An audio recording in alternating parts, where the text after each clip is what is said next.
Bonjour à vous tous. Donc, dans cette septième vidéo de la série OpenSSL, on va essayer de voir un autre algorithme de chiffrement asymétrique, celui de elliptic curve cryptographie.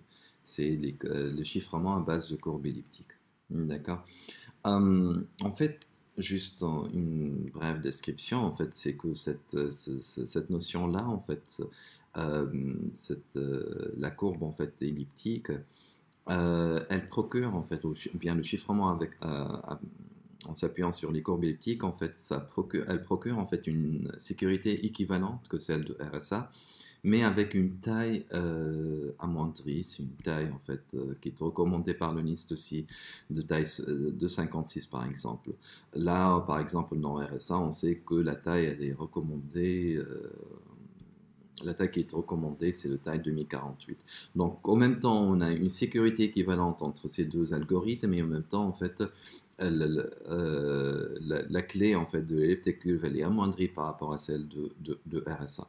En fait, les courbes elliptiques, en fait, on va essayer de voir dans les prochaines vidéos en fait comment ça se passe, comment on arrive à chiffrer, comment déjà le principe en fait de la courbe elliptique, comment elle s'appuie en fait sur ce qu'on appelle le logarithme discret, le problem, discrete logarithm problem en fait, des courbes elliptiques, et comment on arrive à pouvoir garantir une sécurité en utilisant en fait cette courbe. En fait, Google, par exemple, utilise les courbes elliptiques en fait, utilise en fait pour pouvoir en fait vérifier ça, on peut voir le certificat, vous voyez en fait dans le certificat en fait de Google. Donc, on a en fait le public info, donc c'est elliptic curve avec une taille de 56, utilise en fait le P de 56, ainsi de suite, et les valeurs. Donc, on va essayer en fait de voir par la suite en fait quels sont les certificats qui sont supportés, plutôt les courbes elliptiques qui sont supportées par OpenSSL. Et par la suite, ce qu'on va essayer de faire, c'est de générer en fait des private keys, extraire la clé publique, générer par exemple un certificat X509, voire signer par exemple, voire hacher, signer, vérifier par la suite. Donc on peut faire pas mal de choses. Donc c'est presque la même chose. C'est la même chose en fait. Donc que celle de RSA qu'on a utilisée en fait dans la cinquième vidéo. Donc ici, on va essayer de voir une autre méthode de chiffrement. D'accord? Donc commençons par créer en fait un petit répertoire où on va stocker en fait toutes nos informations, tous nos fichiers. D'accord? Donc on va appeler ça OpenSSL IC. Voilà. Et puis on va lister les algorithmes ou bien les courbes elliptiques supportées par OpenSSL. Donc OpenSSL, EC param, EC param, et puis on liste en fait les courbes, donc toutes les courbes possibles ou supportées en fait par OpenSSL. Liste curve. Liste curve. Voilà, donc normalement c'est juste curves, mais il fallait mettre en fait un tiret bas. Voilà. Et là en fait toutes les courbes en fait supportées par OpenSSL, on peut choisir en fait après euh, n'importe quelle courbe. Genre, on peut par exemple utiliser prime de 56V1 par la suite, par exemple, pour pouvoir euh, générer en fait nos clés, extraire la clé publique, générer un certificat, et j'en passe. Voilà, donc commençons d'ailleurs par le fait de générer une clé privée en utilisant en fait la courbe donc prime de 56 vers 1 par exemple. Ok, donc pour ce faire, on fait appel toujours en fait à notre bibliothèque OpenSSL, et puis c'est presque la même chose. Donc juste pour avoir en fait une suite dans les idées, c'est presque la même chose que celle qui a été utilisée avec RSA.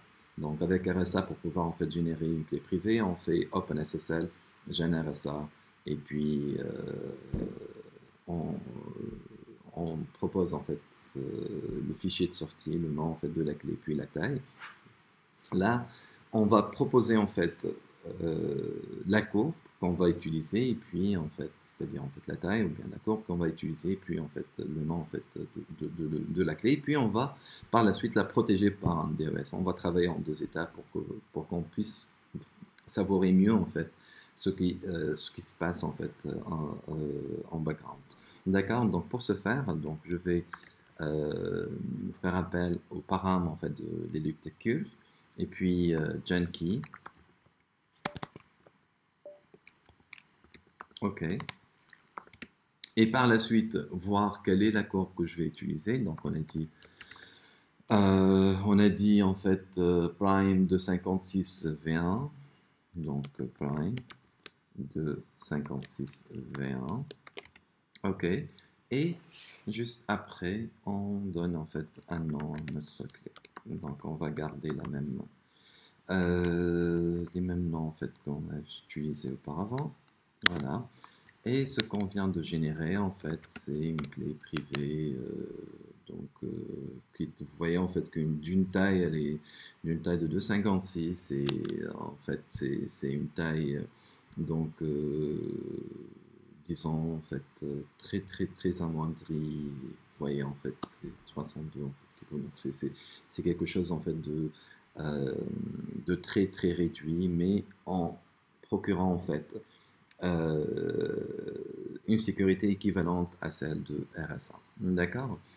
Protégeons maintenant cette clé par un mot de passe en utilisant en fait un algorithme de chiffrement en fait symétrique. D'accord? Donc OpenSSL, puis EC. Si vous vous rappelez bien, en fait, on a utilisé RSA. Quand on a utilisé RSA, on a mis OpenSSL, RSA, machin truc. Maintenant, on va faire appel en fait à elliptic curve. Donc, ça va être en fait tirer in, la clé qu'on vient de générer, et puis l'algorithme en fait de chiffrement en fait symétrique tirer DES3 et puis tirer out. On va carrément écraser en fait cette clé pour qu'elle soit en fait protégée par un mot de passe. D'accord? Tac. Et voilà. Donc là, c'est la clé qui vient d'être protégée. Vous voyez en fait l'algorithme de chiffrement qui a été utilisé pour pouvoir en fait chiffrer cette clé. Voilà. Après, une fois on a généré en fait la clé privée, on aimerait bien extraire la clé publique à partir en fait de cette clé privée. D'accord? Donc c'est juste il fallait en fait faire un pop out. D'accord? Mais aussi, si on aimerait bien en fait voir les informations en fait de cette clé, aussi c'est presque la même chose que celle qu'on a utilisée donc, dans RSA, donc OpenSSL. Ici, toujours pour dire en fait l'elliptic curve, -in private key, et puis -text, -no out pour afficher en fait les infos en fait sur cette clé. Voilà, donc je mets le mot de passe et là en fait les informations, vous voyez en fait le private et le public. Si on extrait en fait à partir de là, on extrait, vous voyez en fait la courbe donc, qui est recommandée par le NIST et donc j'en passe. Maintenant on va extraire en fait la clé publique. Donc pour ce faire, donc juste on fait appel à OpenSSL, d'accord, et puis le mot-clé, c'est quoi? C'est le pop out. D'accord? Donc, ici, pour dire elliptic curve, puis tirer in, la clé privée, et puis tirer pop out. Et le pub, donc, ça va être, en fait, on va le nommer public.key. Voilà. Je donne toujours en fait le mot de passe, voilà, et ce qu'on a créé en fait, ce qu'on a généré, c'est la clé publique, d'accord? Donc 4 public key pour voir,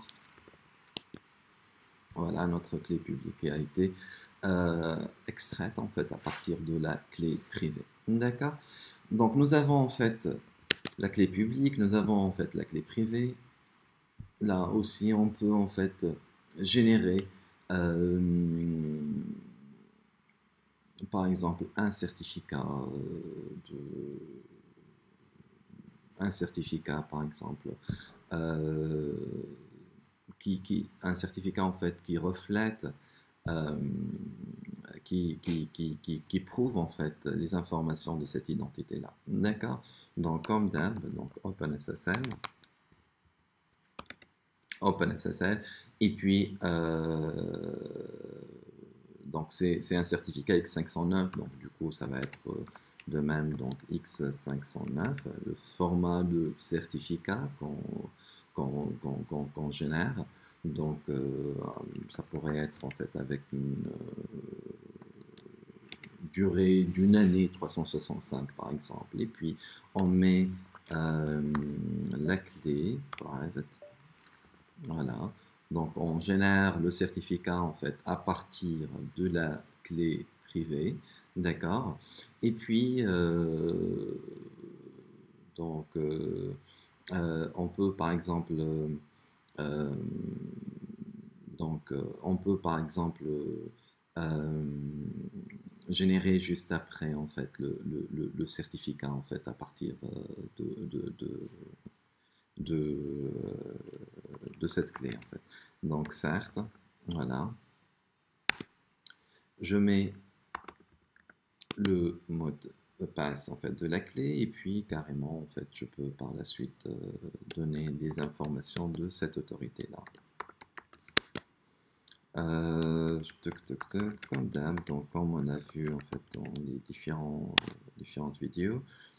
Ok, donc organization, là je peux mettre certes. Section tech world par exemple.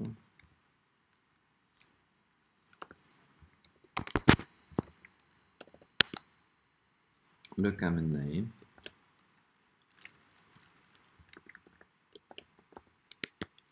Et l'adresse email.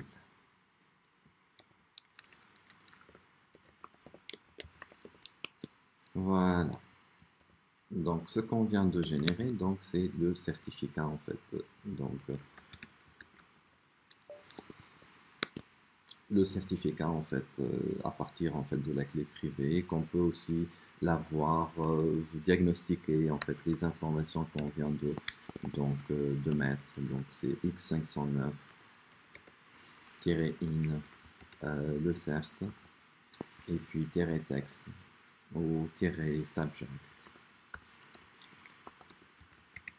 no out ou issue aussi on peut afficher ou dates ou fingerprint. Donc on peut en fait avoir toutes les informations en fait de ce certificat. No out. Voilà. Donc c'est les informations que nous venons en fait d'introduire avec une durée d'une année, avec le fingerprint, avec toutes les informations possibles en fait de ce certificat. Donc donc c'est presque la même chose que nous avons que nous avons en fait utilisé avec le RSA, d'accord. Donc on peut aussi après chiffrer un large file par exemple, ou bien on veut par exemple je sais pas, par exemple on veut par exemple signer par exemple un fichier. On va générer par exemple un petit fichier et on va par la suite en fait le, le signer par exemple, ok. Donc nano test genre je vais mettre par exemple bonjour.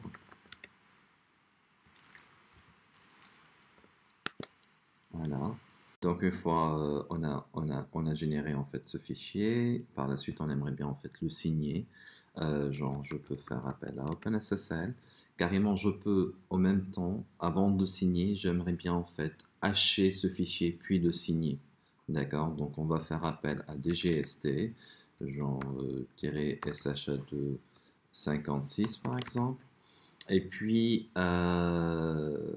une fois j'ai proposé en fait mon fichier haché, je peux par la suite signer. Donc, j'aurai en fait un fichier test.sign D'accord. Et puis le mot-clé, donc sign, c'est-à-dire on veut signer en fait le fichier. On va le signer avec quoi? On va signer avec le private key. Et puis on aura en fait on doit proposer en fait le fichier en fait d'entrée test. Voilà. Une fois on a obtenu notre fichier test.sign, donc c'est un fichier en fait signé. Donc c'est un fichier en fait signé et haché. D'accord, c'est un fichier binaire signé et haché. On peut par la suite en fait vérifier, c'est comme on a vu en fait dans les dernières manips, c'est-à-dire nous avons un fichier signé, donc toute personne qui a la clé complémentaire, la clé publique, peut vérifier la bonne signature en fait de ce message. Donc pour ce faire, OpenSSL, DGST,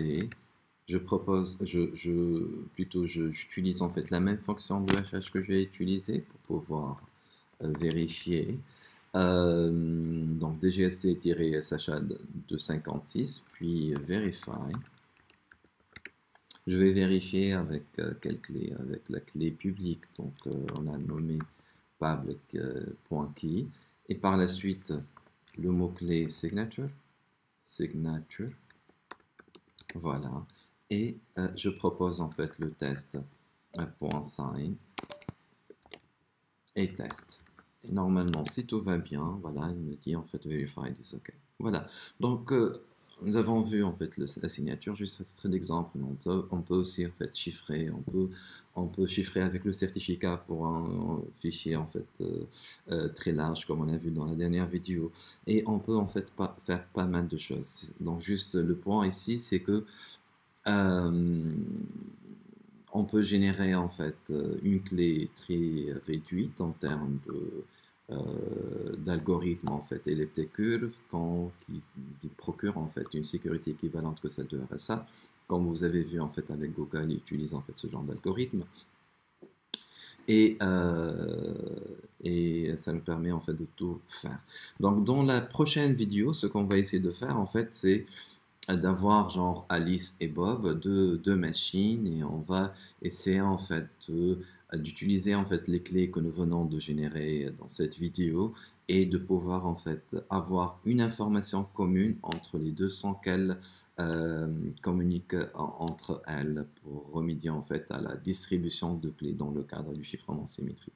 Ok, so à la prochaine vidéo.